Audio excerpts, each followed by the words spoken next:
Il y a énormément de poésie, je trouve, dans ton film. Je trouve que le livre était plus dur, que tu n'as rendu le film parfois plus léger. Cette poésie, elle était évidente pour toi? Honnêtement, on ne pense pas à ça quand on travaille. La seule chose que je peux te dire, c'est que le personnage du livre qui m'intéressait le plus, c'était Édouard Péricourt. Édouard Péricourt, alias Navel Pérez-Vizcayar, et grand acteur découvert à cette occasion. Édouard Péricourt est un artiste frustré, est un artiste martyrisé, est un artiste à la sensibilité exacerbée et qui s'exprime élégamment via des dessins, via des masques, etc. C'est celui-là que je veux mettre en exergue parce que c'était mon idéal finalement. Quelqu'un qui fait aucune compromission. Je voulais sublimer ce personnage qui fait des masques avec très peu de matériaux, mais les masques sont absolument sublimes. En réalité, c'est Cécile Kretschmar, une sculptrice des masques qui a bossé pendant presque un an à la fin boulot remarquable. Voilà, donc c'est ça qui fait que tout d'un coup, le film gagne en esthétisme, gagne en plaisir de cinéma, tout simplement. Et dis à Louise qu'il est dingue, Albert. Frappe la tête, ouais. Quand tu es sur un tournage, il y a ce plaisir, je disais, du cadre, de l'image et à la fois de la direction d'acteur. Comment tu gères les deux? En fait, on prépare beaucoup sur ce film. Il y a 18 mois de préparation, ici même, de préparation, dont des répétitions. Il est évident que Navel, tout talentueux qu'il soit, il fallait vraiment qu'il travaille par rapport à cette voix, par rapport à ce jeu des masques, par rapport à ses yeux. Donc dès que les masques arrivaient, il fallait qu'il travaille, qu'il s'approprie ces personnages-là, qui à chaque fois étaient différents. J'aime beaucoup quand il fait la femme aux cheveux bleus, c'est un de ses masques préférés. Il épouse une démarche, une grâce extrêmement féminine. Quand il fait le professeur Tâcheron, c'est un vieux monsieur qui marche. Donc, il s'amusait. Et à travers lui, bien sûr, Édouard Péricourt s'amuse.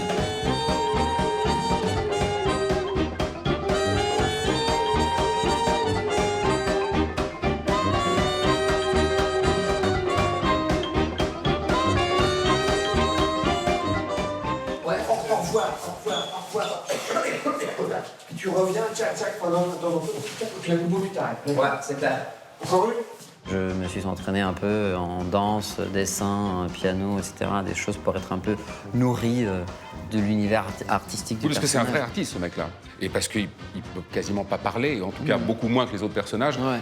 Le travail, il était plus là-dessus? Être déjà empêché d'avoir un visage, avoir une voix détruite, c'est une limitation qui peut aussi être assez libératrice. Oui.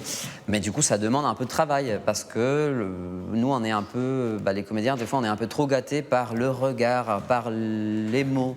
Et du coup, l'émotion, moi, je crois qu'elle passe pas toujours à travers la parole, quoi.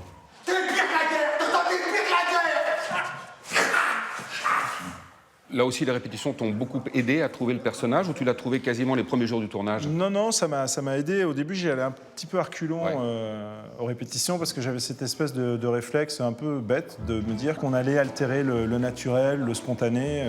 Mais le naturel, il est très relatif. En plus, le naturel de maintenant n'est pas forcément le même qu'en 1920. Et même si c'est une langue moderne, c'est pas une langue contemporaine. Donc, elle n'est pas articulée exactement comme on parle maintenant. Donc, il y avait un travail à faire aussi sur la langue et sur la manière d'articuler ce texte. Et il fallait qu'on arrive prêt à jouer.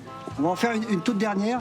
Oui. Moi, j'étais comme un poisson dans l'eau parce que je trouve qu'il n'y a pas mieux que le travail pour, quand on a le trac, quand on doute, etc., pour apaiser ses craintes et pour aller au-devant des choses qui sont à faire, il faut bosser. Et il est dans cette énergie-là. Et c'est vraiment fédérateur.